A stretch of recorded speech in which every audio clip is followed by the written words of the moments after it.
Welcome back to the Having Words podcast. My name is Josh Martello, and in this podcast I chat with interesting guests to discuss their stories, their experiences, their inspirations, and their motivations. This week I chat with Michelle Hui. We answer some rapid-fire questions to do with inspiration and perspective, talk about personal growth, optimism, being an introvert and an extravert, and the benefits of having a life bucket list. To support the podcast for the cost of a cup of coffee a month, you can become a Patreon member at patreon.com/havingwords. Now, Michelle, you've never been on a podcast before. No, I have not. This is my first time, so it's pretty exciting. Pretty nervous. How do you feel? You're just nervous? A little nervous. I thought about backing up, but I'm here now, so... You actually tried to, and I locked you in the house. Michelle, come back! The door's locked, and I held the key up and actually swallowed it, even though the back door's wide open. I'll make my great escape soon. Now, unlike actually a lot of my guests, you don't actually listen to podcasts either, do you? No, I don't. I probably should. You don't need to. Yeah. Well, I feel like I should, though. But okay, so from your point of view, what's your exposure of a podcast? How would you define a podcast? Well, I know that it's mainly all just audio-based, and it's basically about any topic, and people just having discussions about various things, really. That's a very generalized summary of what a podcast is. But. It is, and this is the difficult thing, because there's no one description of a podcast. Sure, you could be like, it's like an audio book, but it's like a radio audio book. Yeah, pretty much. Like that, but a podcast can be anything from a story, like an actual audio book, to a discussion of like the latest news headlines and politics. It can literally be anything, which is why I love it, because this format of the Having Words podcast can change so much, and it will change so much. So today, for every new guest we have on, I have 5 rapid fire questions for you. Now keep in mind, I say rapid, but they're not rapid at all. It's a lie then, basically. It's a lie. I have a full-on crisis in the podcast. So yeah, you can literally take as long as you need to answer these questions. If you could... No! Oh! Correct answer! Actually, that really scared me. Because I really am. It's like... if you could write a note to your younger self, what would you say in only 2 words? 2 words? That's very little. Yeah. Hi, Michelle. The 2 words probably be maybe... Maybe, yes, that's it. Younger Michelle's like, what does this mean? Save yourself might be a nice one. Yeah. Because I have this little quote that I came up with a while back, and it was, when you can, save yourself. But obviously I can't put that into 2 words now, can I? No, that works though, because I feel like young Michelle would get that, wouldn't she? Yeah. How did you come up with that quote? Did you actually receive a note that said save yourself? No, I don't know. I forgot how it... Oh, I remember now, but it's... In summary, I found myself being very complainy about a situation that I was in, and I kept on complaining about it to a friend of mine, and I realized how self-pitying I was. And were they things that you were complaining about where you could just kind of solve yourself? Not necessarily solve by myself, but just something that I had to go through and think about, and not just blast out every single thought that came to my mind. And when I realized how self-pitying I was while complaining to my friends, I just had to snap back at myself and was like, Michelle, you got yourself into the situation. If you want to, you can get out of it. You just have to do it. So, when you can, save yourself. When you can, save yourself. But shortly, save yourself. Save yourself. Save yourself. I'm drowning. Save yourself. How old were you when you came up with that? This was actually pretty recent. Really? It happened when... Well, I found myself in a situation when I was in my first year of university. We've just graduated. Yeah, we just graduated. Months ago. Yeah. 2019. Yeah. Woo! Yeah, happy graduation day. Happy graduation day. So yeah, it happened around first year. So I was 18. Oh, did you join when you were 18? Yeah, I actually joined uni. No, sorry, 17. Really? Yeah, I started uni when I was 17. And I just graduated at 20. That's crazy. Oh my God. So you actually, because it's, even if you develop that quote like just now, it's still at such a young age to have such kind of like a mature quote to stand by as well. Yeah, really interesting. I think, like for me, I'm from Malaysia, and so I study abroad. Yeah. I study abroad in Brighton, obviously. Yeah. So studying abroad has definitely helped me mature and grow in terms of as a person and learning about other cultures and all that. So, and I generally like to surround myself with more mature people. I was going to say older people, but old people. I I like how they smell. Okay. No, I definitely get that. I think Brighton is literally the one place which I've been to in the UK, which is so welcoming of different people. Obviously, it's like the gay capital of the UK as well. Yeah, exactly. And so not only that, but I think it should just be the capital of the UK of allowing people to feel comfortable with themselves. Yeah. No matter how you want to be. The capital of comfortability. Whoa! I like that capital of comfortability. That's the really new cool. Brighton. The new Brighton. Not only gays is a slogan. Not only gays. But very comfortable. Save yourself. We're very comfortable. I definitely get what you mean by that. And like, obviously for you, is this your longest trip away from Malaysia? Probably, yeah. I Wow. only go back every once a year for like 3-4 weeks at a time. So I actually don't want to go back home, but that's a different story. Someone hire me, please. Save me. Big international companies, I'm here. Email me for my CV. Obviously, the question says your younger self. When would you like to give that to yourself? When do you think in the past yourself would need that piece of advice or the save yourself phrase? Some part of me wants to say if I could, I would give it to myself when I was maybe 14 years old or something. But I think I would have given it to myself right there and then, because obviously we all go through the things that we go through to grow to where we are today. So if you end up giving it to your earlier self, it kind of just alters everything. It does, and you don't know what kind of person you would have been, because obviously you learn the importance of that quote, and that phrase. And if you just get it, if you get it handed to you, it's like how I like to see it is money, for example. If you get handed money, you wouldn't know the hard work that went into it. Yeah, exactly. But if you do the hard work and receive the money, you understand where that came from. You understand kind of the value of money means so much more sentimentally, if that makes sense. Yeah, exactly. Yeah. And I think that quote also somewhat means a lot to me, because whenever I reflect on tough situations I find myself in, I always know to just take a step back and see if it's doing me any harm. And if it is, when you can't save yourself. A few more steps back. Yeah, exactly.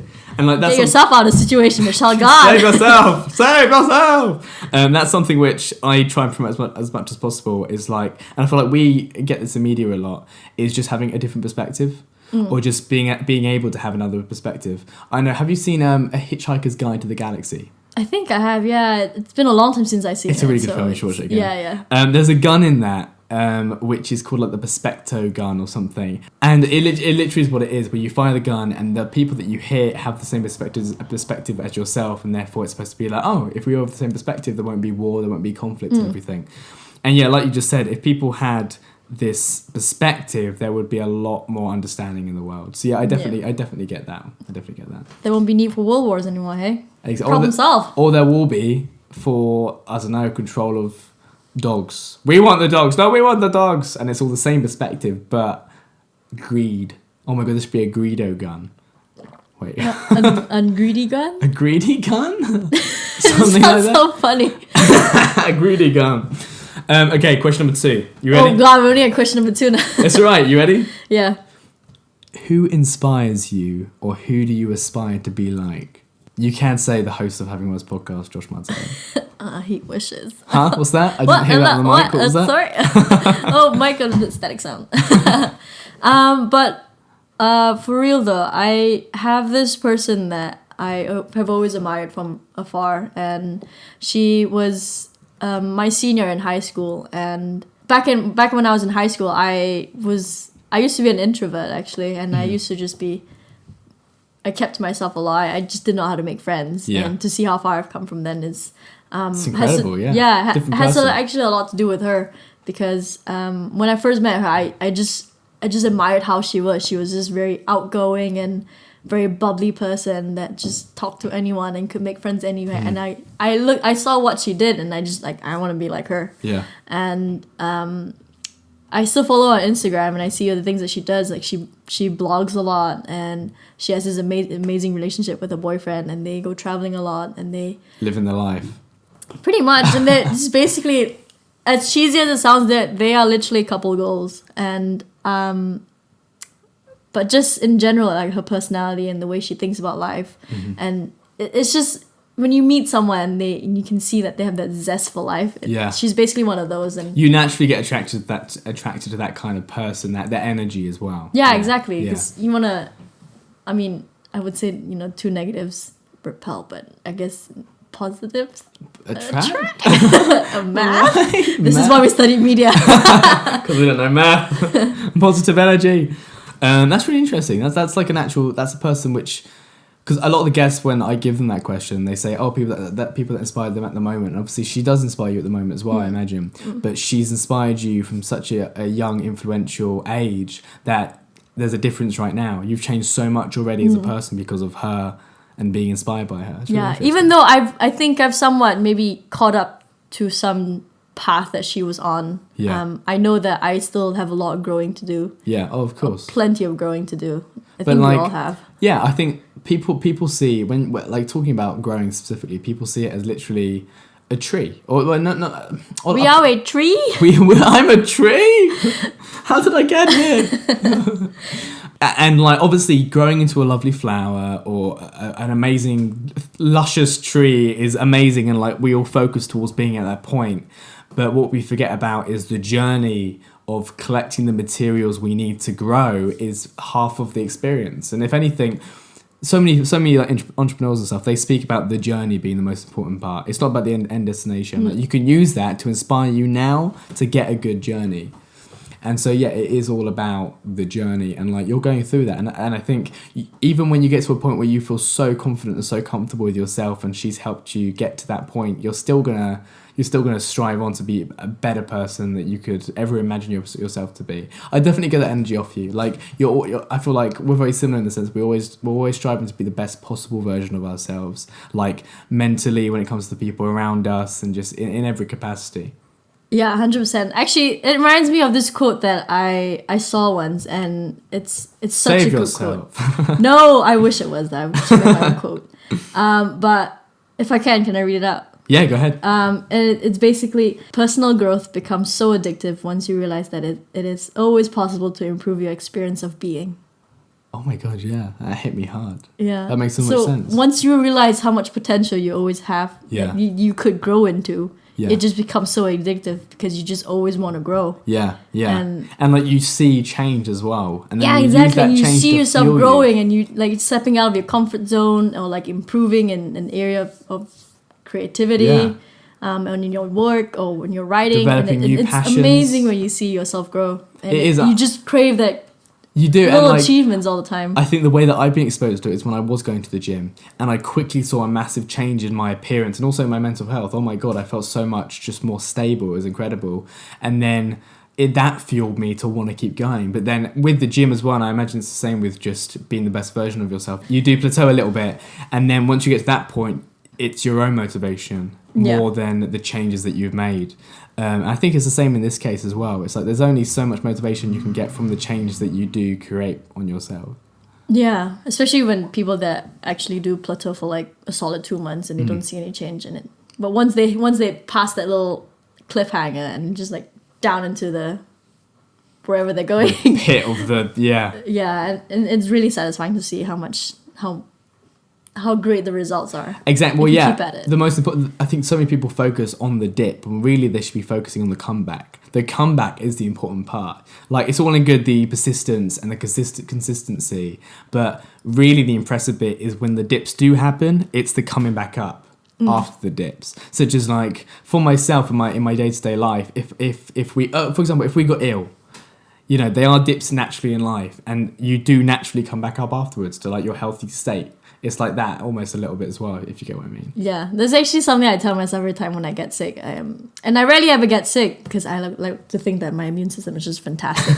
But when I do get sick, I just tell myself, it's just my immune system updating to the latest viruses. I like that. That's good. It's like, it's just updating. You know, like Windows computers, it just take forever sometimes. Yeah. Like sometimes it's really quick, but it's just updating to the latest viruses to keep you updated. I think that's a great way to look at it. I must have so many updates then. Like constantly updating because it keeps on failing to update. That is a really interesting way of looking at it. And I know that when I was a lot younger, I used to tell myself that I wasn't ill, and then that placebo effect, I believe, actually made me get healthier quicker because of the mindset. Because I was telling my mind that I wasn't ill. Mind over matter. Mind over matter, exactly. Yeah. And so I've lost that recently. Like I have a cough and like, I'm ill! I have diseases according to Google. Update quicker. Literally, yeah. Oh my god, Google never. Or shut down. Oh, that's just sleeping. That's just sleeping, resting, restarting. Question number 3. Yes. Question number 3. What is something about you that would surprise me?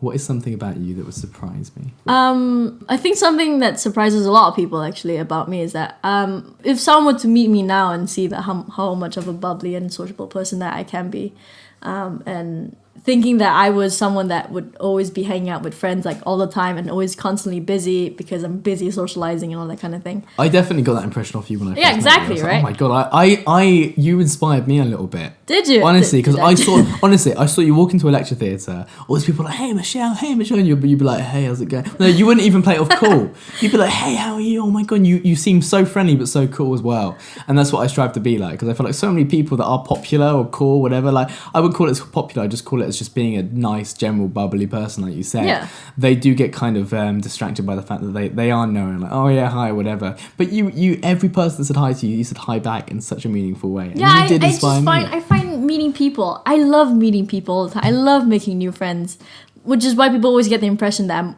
constantly busy, so to say. Yeah. But in truth is, I actually have very little to do now. I'm craving company half the time. Yeah, I mean, when I saw you, you pounced on me, hugged me and said, finally human. That's what you said. And I was like, oh my God, I'm terrified. Human contact. Human contact.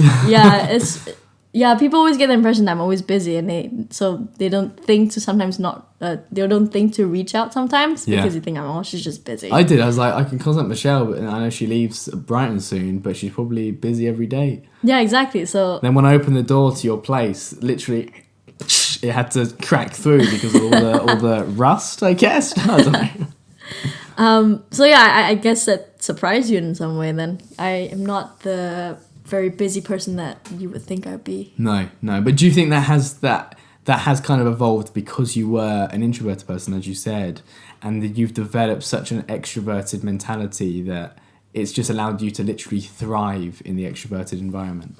I think maybe in some sense it has affected me in that way, but I think it's just something that I actually struggle with, being so sociable. Yeah.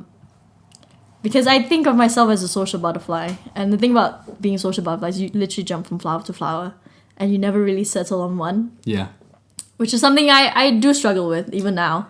I don't have a constant... I feel like this might be offensive to my close friends, but I don't have a constant group of friends that I always rely on, that I can always talk to. I don't necessarily have a single group, solid best friend. Yeah. That I would always turn to. My best friend back home is still someone that I regularly keep in contact with, but I don't message her all the time. So I always struggle with hopping from friend group to friend group to friend group because I never really stick into one. Yeah.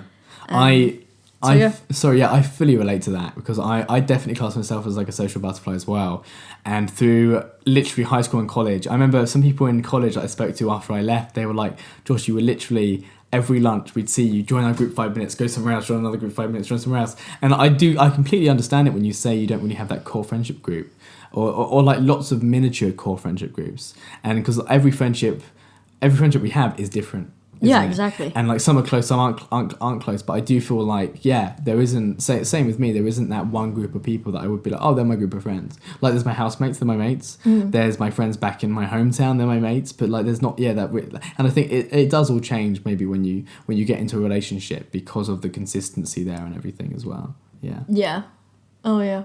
I forgot about relationships. But yeah, that's completely 100% true. And yeah. I don't know how to place my thoughts on it. It's just sometimes when you find yourself just sitting in your room, knowing that you go through those hopping around with friendship groups, so just sit down and think it's exhausting as well. Now? Yeah, I'm alone. It's new friendship group. Because I don't know about you, but Bumble. Do you know Bumble? Yeah, I know Bumble. Yeah, they have a mate area where you just you find friend have you been on there? Yeah. I think I've briefly been on Bumble, literally just to check out what this features are and all that. I literally deleted 10 minutes later or something. I don't know. Online dating is not my thing. It's probably for someone else, but not for me. That's how my girlfriend and I met, was through Tinder. Which is really interesting. Because I literally I was so pessimistic to it. Then I was like, oh my God, I like this girl. Oh no. But falling. yeah, we're falling. Help! I actually am falling. Oh, Save yourself! Help me!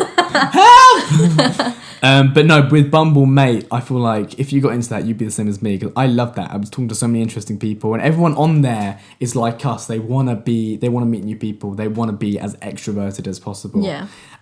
So yeah, in my regard, yeah, it was very much going on that in my free time. But like everyone needs time to catch up with themselves. And social butterflying gets exhausting, as you know. Yeah. Like because you get to a point where you're not used to your own company suddenly. Yeah. 100%. I find that quite a lot. But now with August, I mean, I'm just packing up all my stuff. I have so much time to myself where I'm just like, oh my God, oh my God, Joshua. Oh my God, he's here. He's here. Company. How do I speak to a human? Do I need long pauses? Help. Yeah. That's pretty much it, really. But yeah, that Bumble Mate sounds like something. It's really interesting. Yeah, really interesting. That does surprise me about you. That you are, I mean, obviously I do see you as like a social butterfly, but just knowing that you see yourself as that as well, because I thought you just played it off as so cool. But you acknowledge it, that you are, I am a social butterfly. Yeah, I mean, even extroverts have their downtime. Oh, yeah. Their own deep, dark thoughts. Yeah. Every extrovert has an introverted time. Exactly. Yeah. And it's vice versa for the other way around. Exactly. Yeah. Pretty much. Yeah. Question number 4. What are you most excited for in your life right now? That's a big question, so to say, especially for being a fresh graduate that's from Malaysia. Because as of right now, I'm still currently on my student visa. And it expires in October. So I'm applying for jobs and trying to get visa sponsorship. So I think some part of me would be excited to get some part of me is excited to get work that does sponsor my visa, so that's a possibility. Yeah, because it's a potential path that your life would go down over the next... And I would love for that to happen, because I really do see my life taking a route where it leads me abroad and not back home. But I think in a more general sense, I'm excited for change, if that makes sense at all. No, it does. It definitely does. Yeah, I mean, coming out of a serious relationship of a year and a half and 5 months on now, I am just graduating, like same position as you, and being 20 years old still. You're so young. I'm 22. I know, you old guy. Excuse me. Yeah. So yeah, being 20 years old and out of a serious relationship and being a fresh grad, there is so much ahead of me. And a friend that I talked to reminded me of that I have literally my whole 20s ahead of me. Yeah. And it can literally go in any direction. So it's exciting. Yeah, literally. Yeah, because I know someone that is literally my age and she has basically her second kids on the way. That's crazy. Yeah. It's weird to think, literally, over the last probably 5 years of our lives, we've seen so many people take different paths in their life. Like my best friend, co-host Tom Gower, he now has a kid. He has a baby. And like 2 years ago, we wouldn't have envisioned that. Like we didn't know what to expect, but we didn't expect that. And it's literally like, it is exciting because we have no idea what life's going to throw at us next or what life's going to give us next. Yeah, and I guess it's definitely a more... what's the opposite of pessimistic? Optimistic, there we go. It's definitely a more optimistic way of viewing change. Yeah. But, I mean, there's no point being afraid of the unknown. You should just embrace exactly. what's going to come. It's going to happen anyway, so you might as well think positively about it. You got to grab it by the happy balls and go along with it. That's your other quote. So don't send back happy balls. Might be different. Grab the happy balls. Grab the happy balls. Oh, no! So embracing change is definitely one that you're excited for. Yeah. I know that I spoke about this a few episodes ago. I listened to this entrepreneur Gary Vaynerchuk, I think his surname. I'm terrible with surnames. Vaynerchuk. Vaynerchuk? You can't even say my surname right. Hui. Yeah, there we go. Hui. Yeah. Some people have to take that out breath like Hui.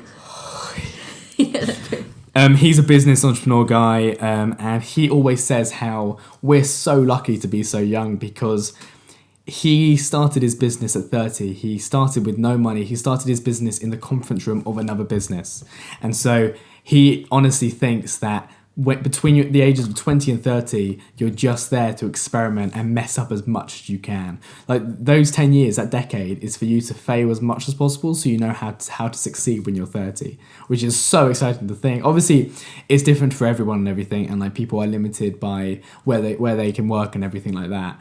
But like, it's so interesting to think that the next 8 years of my life, the next 10 years of your life, we literally have to explore our passions and see if we can maybe make a living out of that, maybe make a career out of that, even short term. And then when we're 30, it's just, obviously I know it probably isn't very sensible, but it's nice to know that that's the boat for so many people, that they did start their lives at 30, 40, and they're in such successful careers. Yeah, and it's a blessing if you're one of those types that, know what you want to do as a career at the age of like 5 or something. Yeah. But it's definitely something that I am also going through right now. I'm trying to figure out what I want my career to be, and the only way to find that out is to go out there and mess up and fail. Exactly. Yeah. Mess up and fail. Yeah, well, mistakes. There we go. There's probably so many quotes about mistakes, but mistakes are literally so important for you. Like my friend at the moment is going through job interviews in Brighton. She really wants to stay in Brighton because she's from Sweden.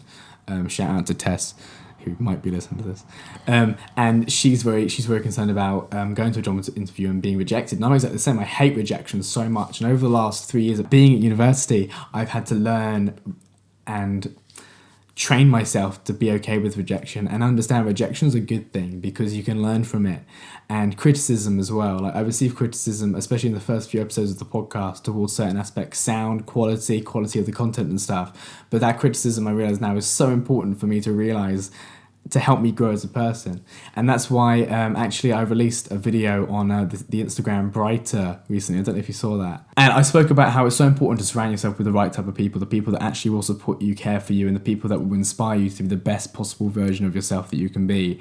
And I stand by that so much, because over the last year of my life, I've had to unfortunately get rid of a few people in my life which I was giving my time and energy to, which, to be fair, didn't really need it, because they weren't giving anything at all back, to be fair. And it's a tough process to go through, but I honestly think that if you go through it properly, you can surround yourself with supportive people, because we need to surround ourselves with supportive people to become the best possible people. So yeah, for example, like if you wanted to pursue more YouTube stuff, I'm sure a lot of your friends have supported you, which is why maybe you're pursuing it a little bit harder, because they're like, hey, your videos are really good, you should keep doing it. Yeah, I guess that's definitely a good aspect to think about things. I don't know why, but the YouTube thing just stuck in my head. But I know I'm definitely harder on myself when it comes to knowing how to shoot, knowing how to edit things. Like I have so many brilliant ideas in my head. Yeah. And I know that my friends will support me no matter what kind of content I put out there. But it's just knowing that I can do so much more, and I see so many people do so many great things, so many different edits and all that, and great content, and like being my age and putting so many great things out there. So I know that there's potential to keep on growing there, and it's also so great to know that I have such a great support system. Exactly, and like you understand your potential as well. That's why you spend so much time on videos, because I feel like there is an aspect to every creative person of being a perfectionist. And like I can imagine you sitting by your computer, editing the latest video, and literally spending maybe half an hour making sure one little animation or one little transition goes correctly. No, I went on a travel trip with my friends recently after graduation, and that was back in June. Yeah. And I was vlogging the entire trip until now. It's August now, and I still have not completed. That's okay though. That's what. To be fair, I took a trip to Italy with my family 2 years ago. I'm 90% into this video being finished, and I still haven't finished it to release it. I know, it's ridiculous. Like, Michelle, you can literally just do this if you just sit down and do it.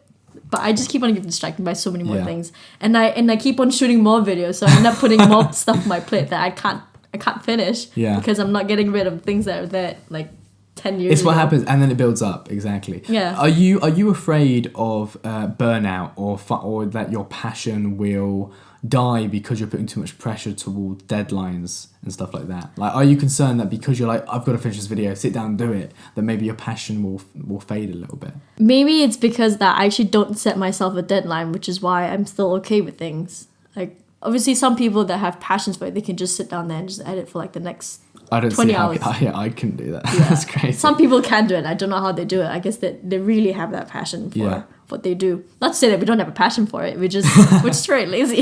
Exactly. And it's also like we enjoy the editing process as well, the editing of audio files or YouTube videos or whatever. Editing is a lot harder than shooting, in my opinion. It is. Editing is like 60% of it, if not more, isn't it? It's like filming stuff and making stuff and planning stuff and researching stuff really isn't as much. Researching's a lot, but editing's a massive portion. Yeah. It's just really tough. Yeah. Not that I will get burnout. I think people usually get burnout is when they literally work themselves too hard to the bone. Yeah. And literally... we don't do that when it's our own personal project because we literally take our time with it. Yeah. But the whole burnout thing is actually one of the reasons why I'm sort of contemplating whether I should take a creative path for my career. Really? Because I love photography, but I don't know if I would want to do photography as a career because I'm afraid that it would turn something that I love as a hobby into something that I dread as work. Yeah, that's the thing. And like I think maybe it's the same with you going into the placement. Was it a placement? Internship that you did. Same with me. And like you explore something which you're so passionate in, and because suddenly it's in a deadline setting, it's in a business setting, that passion kind of wobbles a little bit, sometimes fades. And I think a few aspects that I didn't expect to grow into passions in the workplace has grown for me. It's amazing. Like it's probably the same for you as well. There's probably marketing aspects that you saw and you were like, oh, that's really interesting, and you've developed maybe small passions in that. But for me, the design stuff, once you have to actually follow a deadline or follow a guideline, it does kind of ruin the fun a little bit. Yeah, it definitely does. Some people, I don't know how some people do it, but I think for me, it definitely does, especially when there's a lot of pressure on you to finish it there and then. And you want to keep it at some standard of quality because you just expect that much out of yourself. Yeah. So, but when you have all these things like pressuring you and it's just, everything's just tumbling down, you're just like, I can't do it anymore. Exactly. When the pressure kicks in as well. Okay, final question. Question number 5. Are you ready? Yeah, hit me. Would you describe yourself as more of an optimist, a pessimist, or a realist? I definitely swing more on the optimist, realist side. I think, to be fair, I'm being an optimist saying that I'm a realist. I'm an optimist and a realist. Okay, very optimistic of you. Yeah. Yeah, I'm definitely more optimistic than I am a pessimist. I definitely used to be a pessimist, I think, but that grew out as I grew out of that introverted phase. Not to say that introverts are pessimists, but those two... they go hand in hand quite well. Yeah, for me, at least in my experience. I was in a very dark place in the time, so... but yeah, I definitely grew to become a optimist with that idol person, that person that inspired me to be a better person. Yeah. So it grew hand in hand for me, and it's something that I'm very grateful for even till today. Yeah. Because some people can see that I am this bubbly person, also because I'm an optimist. I don't know. I get what you mean. There was probably so many occasions where I saw you in classes and in lecture theatres where you seem so bubbly and so happy, but there might have been something really bad going on behind the scenes. And I feel for natural optimists, they can't be negative or pessimistic because they literally live their life being positive even in the worst of times. I know that for myself, I think I become more optimistic in times of struggle, I think, because I know that being optimistic makes me happy. I enjoy being optimistic. Yeah, I definitely understand being optimist in times of struggle because you wanna hope for the best for your own well-being, so you always picture the best possible scenario that you might find yourself in the future. Exactly. Or whatever situation you might find yourself in. And I guess it's something that we do. I think you consider... I would see you as an optimist as well. Yeah. I know that a few mornings ago, I had probably one of the most unluckiest mornings I've ever had. Or I've peed your bed. Huh? I peed my bed. Oh, God. And I knew I did as well. I peed right on it. No. I burnt my toast twice, set off the fire alarms. Very nice. What else I do? Starting a cooking show, are you? What? No. I stubbed my toe as well, I think, literally as soon as I woke up. I was just having a really bad hair day naturally as well. It was just, and then I drove to work and it was my fault for drinking tea whilst driving. Well, I got my girlfriend who sat next to me to feed me tea whilst I'm driving, but it went all over my like trousers. Looked like I wet myself. It was really hot. It was a hot day anyway. It was just like one of the most unluckiest mornings. But I laughed it off. I was like, this is funny because obviously I believe things happen for a reason, but when that many bad things happen in a row, even though they're small things, I just think it's just funny how it all lines up. It's like if lots of good things happen in a row, I think that's funny. I think it's funny, like it's a coincidence, but it all happens at the same time. Like, do you believe in everything happens for a reason? Do you believe in that quote? I think I do, yeah. I don't necessarily believe in the quote, if it's meant to be, it will be. Yeah, no, me neither. No, because that's kind of like where if everything's settled, then I'll just I won't. Even though like those two quotes have some form of overlap, but in terms of the other quote, if it's meant to be, it will be. I don't necessarily believe in it because if you want something, you have to put some form of effort to make it what you want it to be. If you live with that, then it's like, oh, I'll lean back, I won't do anything, and then if I'm supposed to be famous, I'll be famous or something exactly. like that. So you gotta work your butt off if you want to be famous. Yeah. Work your butt off. That's your new quote. And then the two words you're gonna send back is butt off.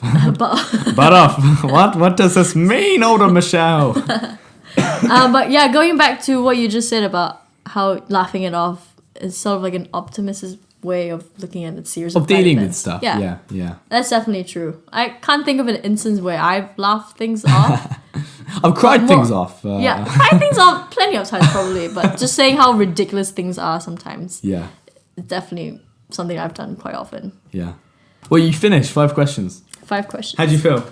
That's it's actually pretty fun. Relieved a little bit. It is a lot of fun. And that because we've gone through, this is your first podcast that you've been on. Hopefully, I would love to get you on at least one more Having Words podcast. Yeah, in the next I can come future. back down from London at some point. Oh yeah, definitely. Well. You should definitely come back on. Now I want to quickly talk about your YouTube. My more rather like career. No, to be fair, like it's only a few videos that I've seen. I think it's literally like 2 videos, and then one of them is like a foundation course project. But like they're quality videos as well. And like, so did you do that because of your university course? Because of your passion? Was it a challenge? Do you want to pursue a YouTube career? I wouldn't necessarily say that I want to start a YouTube career, but I'm in the point of my life now where I have the summer to myself. Well, until I start working. But I have this period to myself and I really want to do something productive with it. And when I take a step back and I look at like what kind of things I would have to offer to companies that would make me more appealing, I mainly have photography and probably my bubbly self. Yeah. And to be fair, companies these days are more looking for personality than anything else. Yeah, like everyone says that, but do they actually advertise? Oh, we want a bubbly person. No, they don't say that. And you can't. They won't know what kind of person you are until you get to the interview stage. You're right. Some point. By that point, like they may have already made their mind up. Yeah, exactly. Because everything that they see at first glance is your profile or your CV. So when I took a step back and I look at how little I actually have to offer to companies, I was like, okay, Michelle, you're gonna need to expand your skill set or hone your skills a bit more. So I thought of tapping into videography because I know there's quite a lot of demand for It goes hand in hand with photography. Yeah, exactly. But not to say that anyone can be a photographer, but anyone can be a photographer. Anyone can be a photographer, but you'd have to be good to be a good photographer. Exactly. So I wanted to go beyond that a little bit and tap into videography. So I started trying to shoot more sort of travel video. Yeah. Because they are fun, like they are fun, appealing videos to watch as well, travel videos. Yeah, and I enjoy shooting travel videos a lot, but I wanted to take that a step further and actually try vlogging, which even now I still struggle with a lot because I literally have no idea how to vlog. I don't know how to speak to a camera. Yeah. And when I'm looking at because my camera has a flip screen, so I'm mainly looking at the screen rather than looking at the lens, which is not the point. So it's all still a whole learning process, and it's been really difficult, but exciting as well, challenging.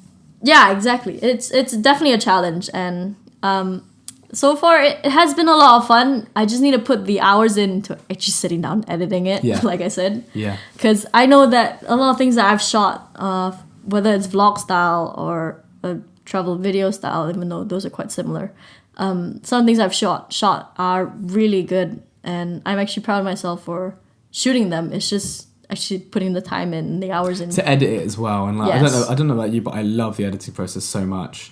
You should be my friend. Oh, should we are friends? I'll edit because we're not friends currently.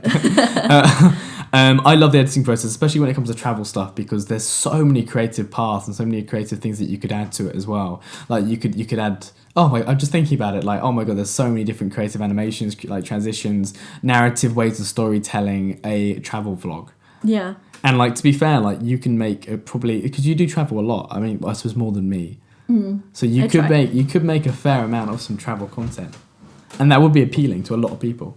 Yeah, and I see there's a lot of things that I could do with all that content, and I literally have formed the entire like product of the video in my head. It's just I haven't sat down to actually edit it yet. Yeah. Because whenever I do like a little section of the video edit, and I'm thinking, oh, I could improve it by adding this and this and this, and I just spend like hours in that little like 5-second clip, and I just get nowhere by the end of the day. Yeah. But I see the potential in me improving so much more. So I just really want to expand my skill set this summer, and I think I've sort of did that.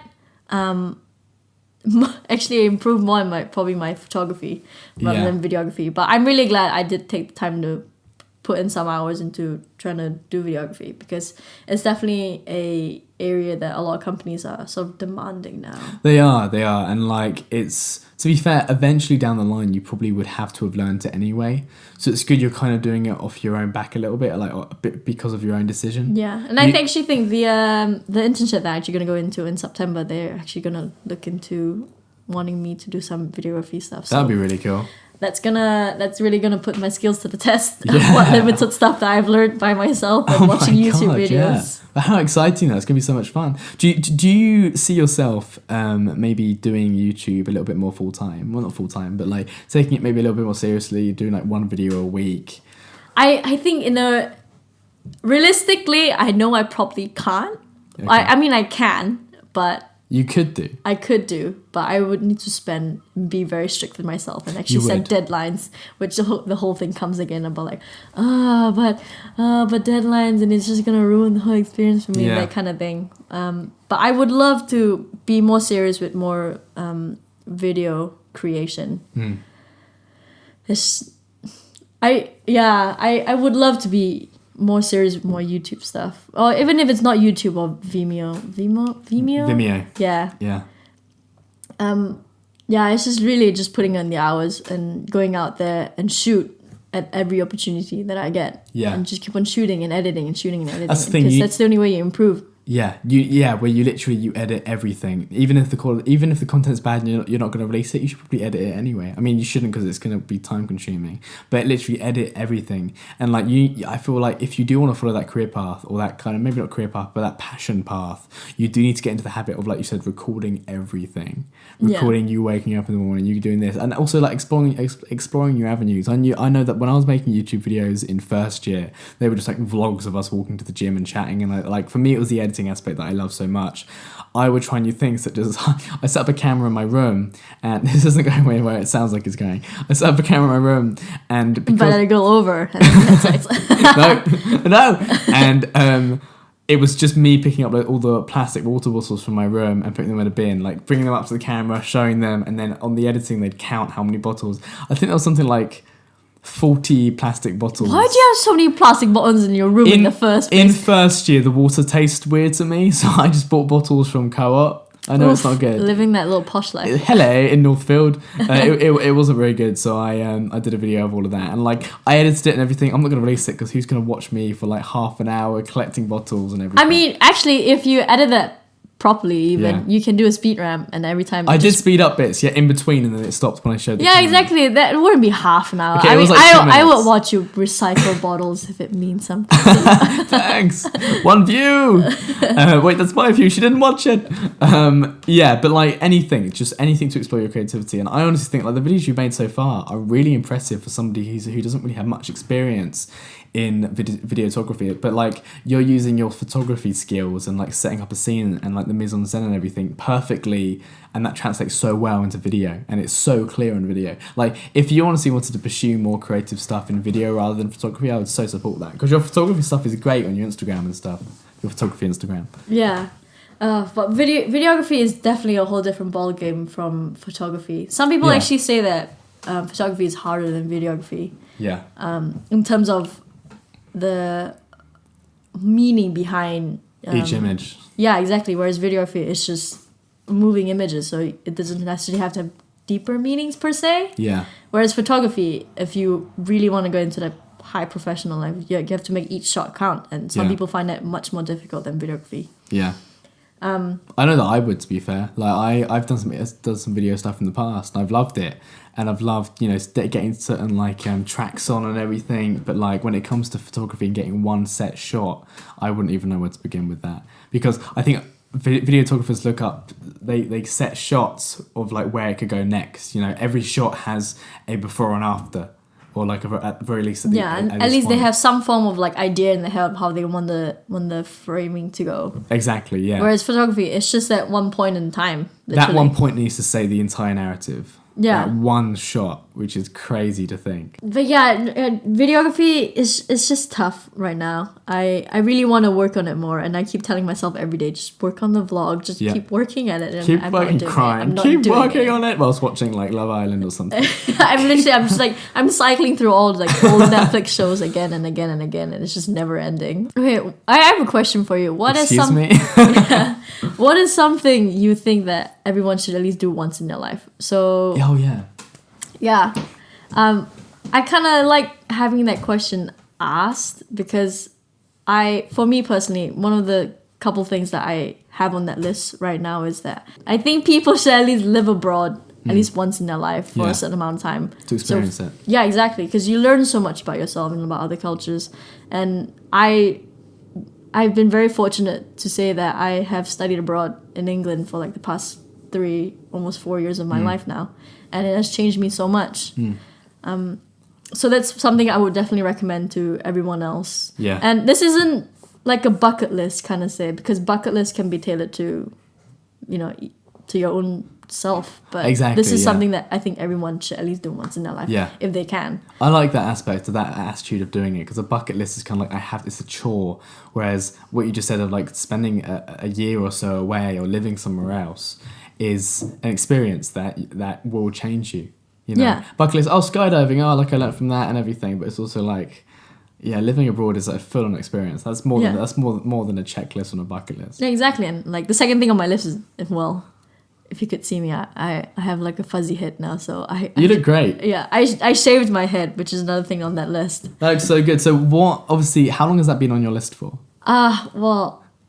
When I was catching up with one of my exes recently, she said that I had this thing, I was speaking about it to her even when I was with the ex, and that relationship was 5 years ago. Yeah. So I had that thing on my list for at least 5 years. So why now? What made you do it now? Was it literally the conversation you had?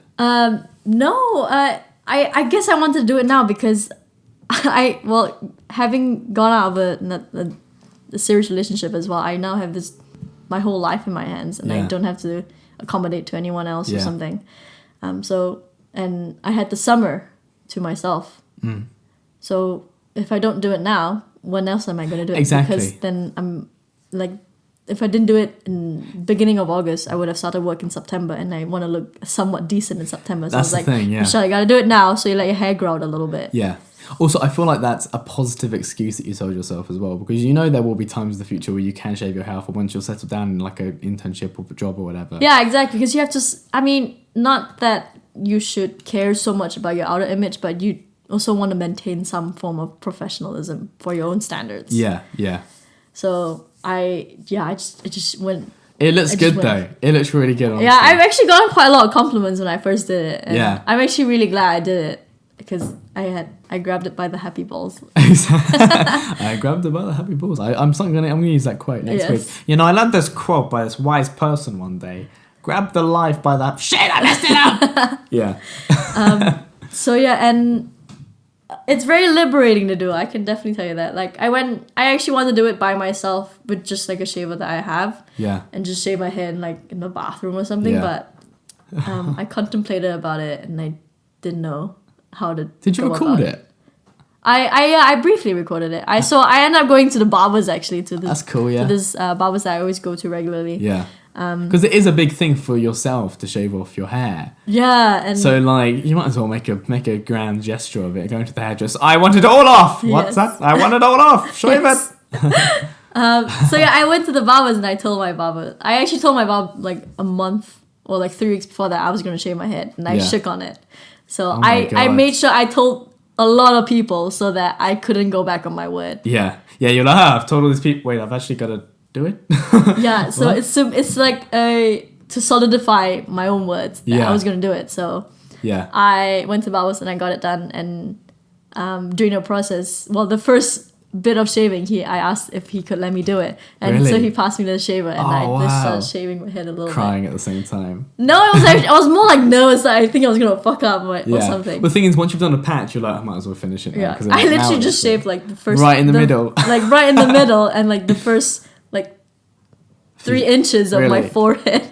So well, then you stopped. You're like, oh. No. Like, okay, you take it down because I don't want to hold it. Yeah. But it was a very liberating experience, and I would recommend anyone to do it. For I think a couple of reasons actually, because sort of to detach from the hair as a whole entity. Yeah, because it's I know some accessory. people are obsessed with their hair and they would never do anything to it. I was as well in like high school, college. I was like, it has to be perfect before I leave the house in the morning. But now, like, that's something which I would find quite thrilling, and like obviously you asked me the question like, what would I like to do once in my life, or what would be on my bucket list. I don't know about shaving my hair, because I think in my head it's like it's a cool thing to do. I love to do it, and like I think you should do I don't think it scares me enough. If it doesn't scare you should do it even more. Yeah, you're right. I should do. But like you said, Plant the seed in your head now. It's only gonna start growing from here. I start making excuses. I'll do it. Yeah, just give it 5 years. give it 62 years. Josh, you're gonna lose your hair by then anyway, with the wax you put in. Yeah. I think the one thing that I do in my life, like this kind of question is not something people think about often, but it's just something like a list that I started forming in my head, because it's more like a life check-off list rather than a bucket list. Yeah. If I can put it that way. It definitely is, yeah. I think if I could do it again, I would want to put living abroad again on the list for me, and just live abroad twice. Okay, Michelle. 3 times. It makes you grow so much. And every time you go to a different country, you grow in other ways. Sadly for me, it's not my height. Oh no. I actually, to be fair, I know this is me copying it out, but I honestly think it would be your one, which is living in another country. It definitely is. I don't see myself living in Malaysia in the future. I definitely see myself migrating at some point in my life. Yeah. Because I feel like, for me, travel isn't like, I want to travel the world and everything. I don't really see the appeal in that. But the appeal of living somewhere and having your entire routine and your lifestyle in another country with another culture, with maybe another language, that's thrilling. That's scary. That's a challenge that I would love to actually do. I just don't know when in my life I'd get the opportunity to do that. But I suppose, like you, obviously, university, that's kind of an opportunity, but you still had to make that opportunity for you. You had to make the decision to go to the UK, to go to university. Yeah. I think, actually, if it's anything, you should do it in your 20s. Do it right now. Shall I go with you back to Malaysia? Maybe you should. Maybe not Malaysia. Malaysia's not the greatest place. Oh. I love my country and everything, but... Maybe not there for the first living somewhere else. Yeah, well, some people actually find it amazing, but maybe I think you should definitely do it, especially in your 20s when you're still young and you still have all the energy. I still have the possibilities to do it. Yeah, You should, before you're old and grey and you're still not shaving your head. So you're on the can't fly list, please. Yeah, you're right. I would recommend. So Before we finish up, Michelle, do you have any shout-outs, any people you want to shout out, any projects you want to shout out? I want you to shout out your Instagram and your YouTube as well, so our viewers can check out your videos and your photography and everything. I actually only have like 2 videos on that thing. That's fine. Yeah, but you're going to make more because you're in the process of editing videos. Yeah. This is you swearing to the audience that you're going to finish at least one of those videos. Okay. By the end of this month. By the end of the month? No, I'm so busy. Too bad. I don't make up the rules. Josh, you shucks. literally just make up the rules. Oh my But yeah, gosh. who are you going to shout out? Who are you going to shout out? I think I definitely want to shout out to all of my housemates that I've lived with in the past few years of my university life, because what would be uni life without them? And especially my close group of friends. I say close group of friends, not core group of friends. I don't know. It's a choice of word. Yeah. Because they've always been there, even in the rough times, and they've always fed me. And food is important in a university student's life. Yeah. Definitely to my family, just very cliche kind of things. That's right. That's fine. And on the topic of growing and learning, I guess in a different tone, not tone, but in a different level, I guess shout out to all my exes. Yeah. Yeah. That's good. No, that's a good shout out. Because, they taught me so much, and I wouldn't be here today without them. Yeah. They made you who you are, and obviously, like some of them might have been bad experiences, some of them might have been tough experiences, but they were experiences which have made you who you are. And if you can, I think everyone should shout out to all their exes. Yeah, definitely. Even all the shitty relationships that they've all been through, because you wouldn't know what you know today without those experiences. Yeah. And even if it's not relationships, it could just be like toxic friendships. I'm sure you learned something out of getting out of that. Yeah, like I was saying earlier, like I went through kind of an audit of my friends. That sounds really professional. I went through both of my friends, and I got rid of one, which was a very close friend of mine, who was kind of backing himself away anyway, and so it was easy for me to do, but because of our history, it was painful. It was really difficult for me to actually accept it. But I'm so glad I did. So thank you to that person. Yeah, thank you very much, all those people, and make sure you show some love to them. Yeah. Not exes, but if you want to, you could, but just people in your life. So your message is to get back with your... Okay. No. Take it back. Save yourself. And finally, Michelle, where can people find you? They can find me on my Instagram at... my Instagram username is a bit funny because it's not actually Michelle, but it's Michela. Michela, how do you spell that? Michela. Yeah, Eliza. Yeah. Yeah. Elizabeth is my middle name. Yeah. Second name. Is there even a difference in that? It's the same thing. Yeah. Middle name, second name. Yeah, so you can find me on Michela Eliza. Yeah. And then your photography account? My photography account is meh.wy, which is easy. the initials of my entire name. So that's nice one to crack. Yeah, that's nice. Yeah. And I want you to shout out your YouTube anyway. Is it just your name? My YouTube is literally just Michelle Hui. Probably, I'm not sure if you can even find it. There's probably like a billion Michelle Huis. We're gonna tag it in the description below. We're also gonna put it on our Facebook page so you guys can check that out. All right, cool, awesome. Michelle, you've done your first podcast. How do you feel? I am feeling pretty good actually. It was a lot more fun than I thought it would be. Exactly, it's just chill. It's just a chat. Yeah, you don't have an overwhelming lens of a camera looking at me. Well, actually, I've been recording this from over. No, I'm not. Oh no.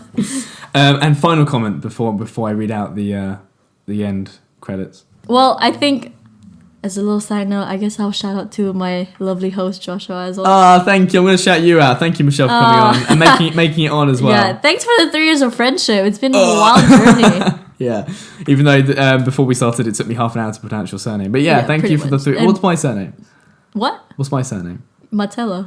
See, I know. I'm a good friend. But you call me Martello. Anyway, guys, thank you for listening. Thank you, Michelle. You can find us on Facebook, Instagram, Twitter, and on Reddit. You can listen to us on Spotify, iTunes, and literally any other podcast directory out there. You can support us on Patreon at patreon.com/havingwords. Feel free to leave an iTunes review if you enjoyed today's episode. And we'll see you next week. Michelle, lovely having you on. Goodbye. Love you guys. Bye. Thank you for listening. And if you enjoyed the episode, let us know by sending us an email at havingwordspodcast@gmail.com or by writing a review on iTunes or Facebook.